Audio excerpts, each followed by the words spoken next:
We're here at the National Postal Forum. I'm Jody Berenblatt from GrayHair Advisors. I've got a panel of experts on global mailing. Marc Zazeela, APC Postal Logistics. Marty Shaw with Global Z International. Mary Law with WorldVu LLC. And Barry Burns, Global Business, U.S. Postal Service.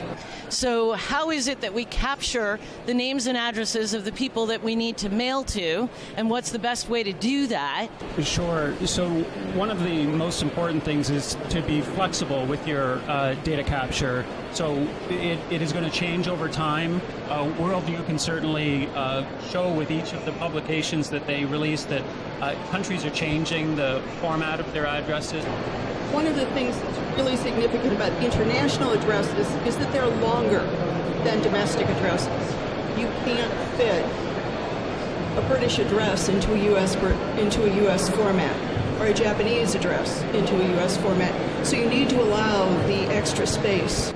And not just the length. There are differences, of course, in the length of address between, say, Europe or other countries and the United States, but the formatting is different. Mm-hmm. So, for example, in the United States, where our zip code appears after the city and state, yes, in many countries, the postcode, as it's usually called, often appears before the city, and maybe if there's a province, depending on the country, but it's before the city rather than after the city, which is what we're used to here in the United States.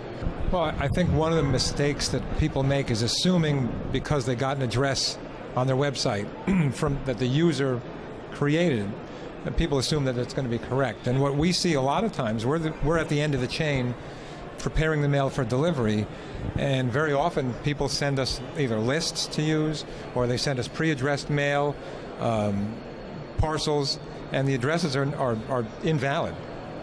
Something's been left out, the person who wrote their address forgot something. It happens domestically also. It's the reason that you have address correction software and address update software for domestic. Surprisingly, people just don't really know their addresses as well as they should. I find one of the common challenges we see with organizations which find themselves dealing with international data, either by design, they pursued it strategically, or they're seeing international customers come to them, is that there can be a marketing silo and a IT or IS silo, and both need to be at the table to design and assure that database is functional and works for the whole organization. So having them play nice, as it were, through the process is really important. It's a process that has to go through from the data collection, through the data storage, into the print medium. You know, at some point, if you're mailing something, you're going to print that address out. I often find working for the Postal Service when a customer may come to us and say, you know, we did a mailing and it took maybe longer than it should have, to be delivered. Now, we know there are always factors such as, weather and, holiday times.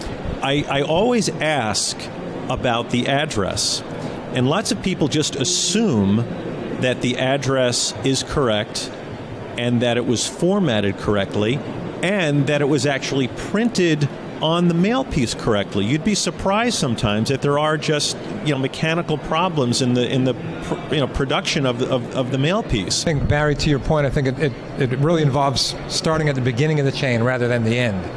People think of delivery problems as being at the end of the chain very often, and they come to us for that kind of information too. And when they'll tell us a package didn't get delivered or a mail piece was late,